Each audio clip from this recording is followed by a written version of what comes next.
about how numbers kind of don't represent what's going on, and if something's going wrong on one end, then that means that Donovan Mitchell's due for an explosion. That happened tonight. How important is he to your squad? I mean, again, we know, and everybody knows, this isn't a secret, that Donovan Mitchell is really good at basketball. And, you don't expect him to have nights like he had. And I think that's because we're spoiled, right? But everybody at some point in time has an off night. You look at a guy who had been out and missed some time and then worked his way back. It's going to be difficult. It's not going to be easy. But, again, the confidence that he has in himself, the confidence that his teammates have in him, I think clearly, he's a difference maker. When he's out there on the floor and he's rolling, things just change. When Donovan hit his first three, it felt like the entire arena, the team kind of rejoiced around him and together and kind of moved into a little run that you guys went on. How does the team fed off of each other's excitement and also success? I mean, I think that's one of the things that, we've been missing this season so far. Just because there's been, so many ins and outs and, rotational changes because of injuries and guys trying to figure out where they fit and who they are. But this group over the past few years, when you watch our bench has been like a party. League put in rules, to kind of slow our guys down from having so much fun over there. And, we've got to get ourselves back to being, joyful in our competition and celebrating and having fun, because it's okay.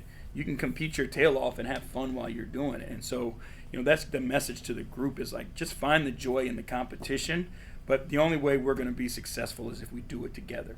There's no better way to be together than to celebrate one another. Evan Mobley also just all over the floor. How impactful was he tonight, and how impactful can he be for this team going into the future? I mean, it's cliche, but there is no limits to what Evan Mobley can be. He is a flat-out stud on both ends of the floor. There's not many people who, now or in the future will have the ability to impact a game on both sides of the floor the way that he can. And again, everybody is, pressing,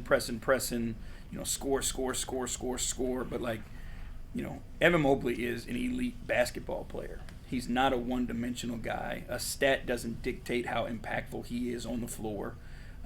You see him, like you said, he's all over the place, right? 17 points, 19 rebounds, 7 blocks. He's all over the floor doing everything, and that's the type of basketball player that he is. So, his numbers, may not be, or his points may not be what, people want him to be, but Evan Mobley is a stud, and he can dominate a game like he did tonight. Chris. Chris Manning from FanNation. Darius Garland on defense, what stood out to you about him in defending Trae Young? I mean, I think he took the challenge. As talented as Trae Young is, as good of a scorer as he is, as elite as he is as a basketball player and a playmaker, I thought Darius did a great job taking the challenge and forcing him into tough situations. He also had his teammates help.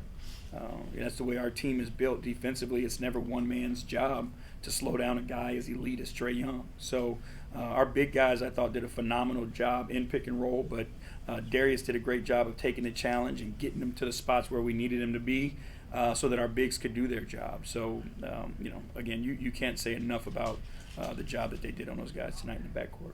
Thank you. Tom. Thanks, BJ. JB, how aware were you of what else was going on? I mean, other than on the court, around the league in the last couple minutes? We were, you look back there and, we got guys back there with, their iPads out, keeping tallies on the score, trying to tell us what we needed and where we needed to go. That's the sole reason why we left our guys out there at the end of the game, was to, try to get as many points as we can and build the lead as large as we could.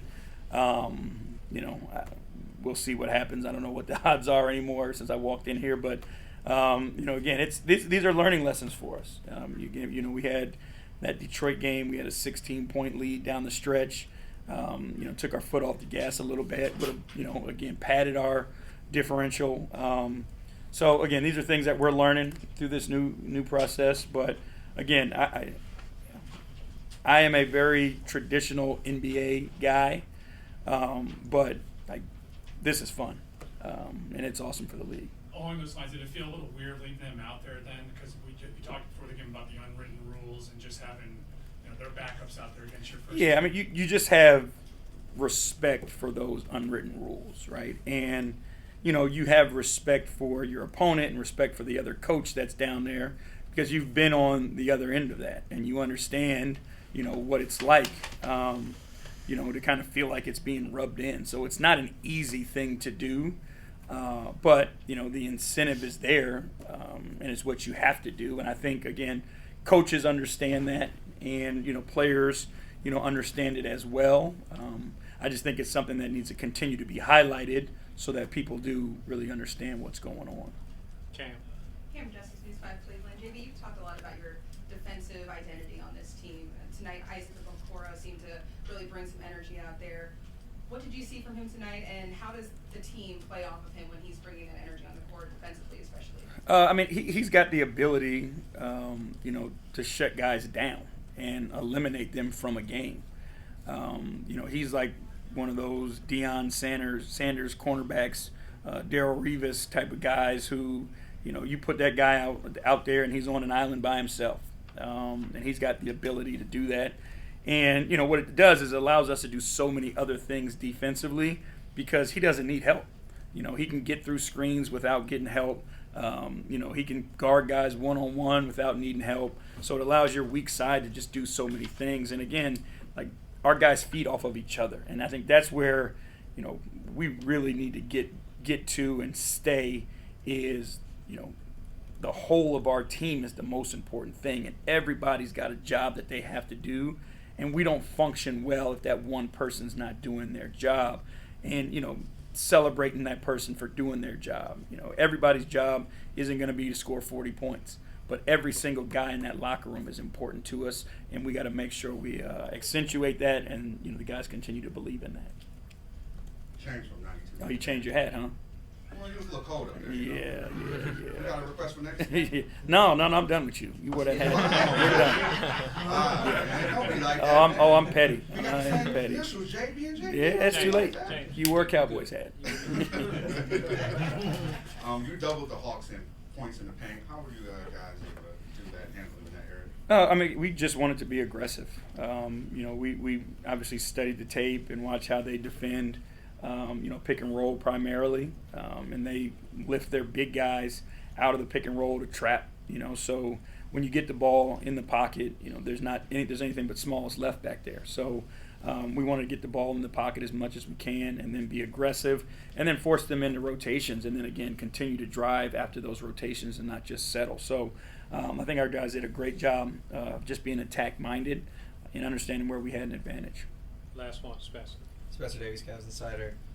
How encouraging is it to see Donovan 40 ball in the kind of way that the team played tonight? It wasn't just him, it was also with everybody else. I mean, he's so efficient, as a scorer and a shot maker. His ability to draw fouls, get to the free throw line, get to the rim. He doesn't need to overshadow a game to have big numbers. I think this year, obviously, you play with a little more pace. You have more possession, so guys get a little, more opportunities. But this isn't an outlier for Donovan. He's not a hog offensively. You know what I mean? Like, he knows how to pick his spots, but again, knows how to blend in with his teammates and get his teammates involved also. And again, when a guy's got a hot hand, teammates know get him the ball. And I think that was one of those nights tonight for Donovan. And then that second quarter, last one for me, the second quarter possession that really got you guys going, where I think there were like 7 passes in one possession. You obviously want to see that throughout a ball game, but how many of those types of possessions do you want to see throughout a game that you feel is realistic compared to when you need guys to win one-on-one matchups like Karras did in the second? Yeah, I mean, we want as many of those possessions as we possibly can because teams can't guard that, right? And if you play that way, everybody's going to eat. There's obviously going to come down some possessions, end of games. Things are going to get sluggish, and you got to have guys that can make that happen. Teams switch a lot, those types of things. You're going to have to beat switches to force another coverage. But even in that, we want that to trigger something else. So we want to move the ball as much as we possibly can, make teams have to chase us, and then suffocate them on the other end defensively. Okay, it's gonna wrap the coach. All right, appreciate